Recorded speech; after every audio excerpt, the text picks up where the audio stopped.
Hello and welcome to the daily English news program on Azərbaycan Televiziya with most important events of the day. I'm your host, Eylül Sendi.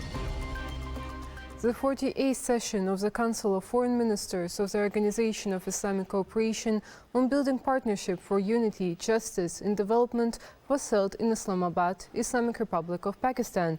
During the session, 4 resolutions were adopted related to the Armenian aggression against Azerbaijan and Khojalı, named elimination of the consequences of the Armenian aggression against the Republic of Azerbaijan, economic assistance to the Republic of Azerbaijan, destruction of historical and cultural monuments of the Islamic culture in the territories of Azerbaijan as a result of the aggression of the Republic of Armenia, and solidarity with the victims of the Khojalı massacre.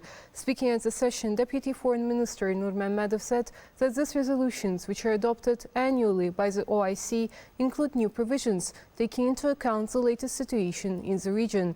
Thus, the resolution, destruction of cultural and historical monuments related to Islamic culture in the territory of Azerbaijan as a result of Armenia's aggression, strongly condemns the destruction, looting, theft, illegal transfer and appropriation of Islamic historical and cultural monuments, as well as shrines in the territories of Azerbaijan during the period of occupation, and also acts of vandalism against these facilities, and denounces insult by Armenians to mosques located in the newly liberated territories.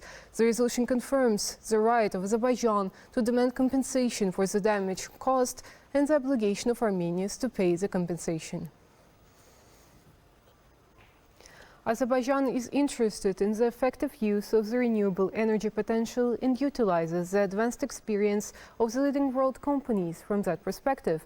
The discussions held during the telephone conversation with Crown Prince of Abu Dhabi and Deputy Supreme Commander of the United Arab Emirates Armed Forces, Mohammed bin Zayed Al Nahyan, once more confirms that the partner countries are also invested in investing into our country in this sphere. The leading countries of the world who also stand out as strategically thinking are working tirelessly to effectively benefit from the potential of renewable energy, considering the traditional energy sources are finite and detrimental to the environment. Claiming the first place on a global scale in terms of the development of alternative energy sources, China managed to increase by 3.34 times its renewable energy capacity over the last 10 years. If back in 2004, the alternative energy amounted only to 8.5% in the overall energy consumption of EU, in 2019 this indicator was raised to 19.7%. The forecasts are even more promising. It is expected that the production of alternative energy sources will increase by 50% by 2025 and will amount to 33% of the global energy production. In general, 95% of the gross rate of electric energy in 2025 will fall on the share of renewable energy sources. In the face of new challenges, Azerbaijan is also taking adequate measures. Notwithstanding the fact that our country is rich with hydrocarbons and is in possession of infrastructure both for the production and export of hydrocarbons, it's also taken consistent steps in the field of renewable energy. As a result of this, the production of wind energy in the country was increased by 131 times and the production of solar energy by 55 times between 2013 and 2019. Our target is bigger. At the end of the decade, the share of renewable energy on the energy balance must be raised to 30%. It is not surprising that in Azerbaijan 2030 national priorities on social and economic development, the development of green energy is noted as the main priority. Additional capacities will be included in our overall system in 2023, and this is just the beginning, because the development of renewable energy is a priority for us. We have been working to resolve this issue for many years, and today we are seeing tangible results. The state is interested in the effective use from the potential of Karabakh and Eastern Zengezur. According to the initial estimates, the potential of renewable energy in Karabakh and Eastern Zengezur, based on the international assessment, comprises more than 7,200 megawatts for wind energy and more than 2,000 megawatts for solar energy. 4 hydroelectric power stations with a capacity of 20 megawatts were commissioned in the region. It is planned to build another 5 hydroelectric power stations this year, and in general only in Kəlbəcər and Laçın regions more than 30 hydroelectric power stations will be commissioned. The groundbreaking of Qızıl wind farm to be constructed by Aqua Power from Saudi Arabia and of Qaradağ solar power plant with a capacity of 230 megawatts to be built in Azerbaijan by Masdar from the United Arab Emirates confirms that these works are consistently undertaken throughout the country.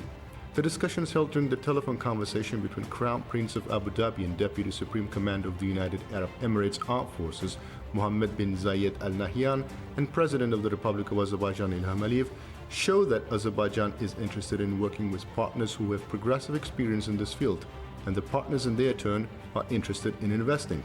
This does not only mean capital investment, it means transfer of new technologies to our country, opening of new jobs, and overall strengthening of political and economic cooperation. Azerbaijani oil price has increased on the world market. According to the latest data, the price of Azeri light crude oil increased by $6.26 or 5.2% to $125.57 per barrel.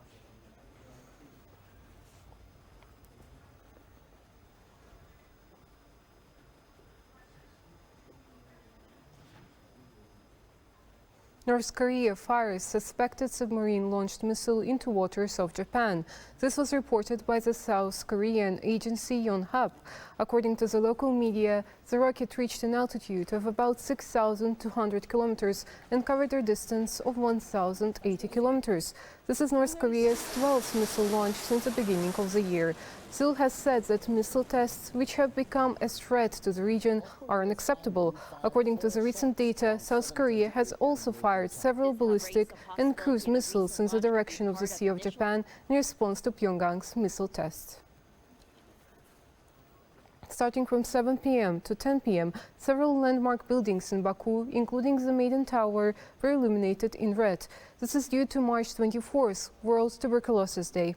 This annual event has been commemorated since 1982 on the occasion of the 100th anniversary of the discovery of Koch bacillus. The goal is to increase the public awareness and attention to the disease. The duration of treatment of airborne diseases, which enters the human body mainly through the respiratory tract, food and skin, is 6 to 8, sometimes 18 to 24 months. Every year, more than 10 million people worldwide are infected with tuberculosis. For various reasons, 4 million of them do not receive the necessary treatment. That was all for the day. Thank you for being with us and see you next time.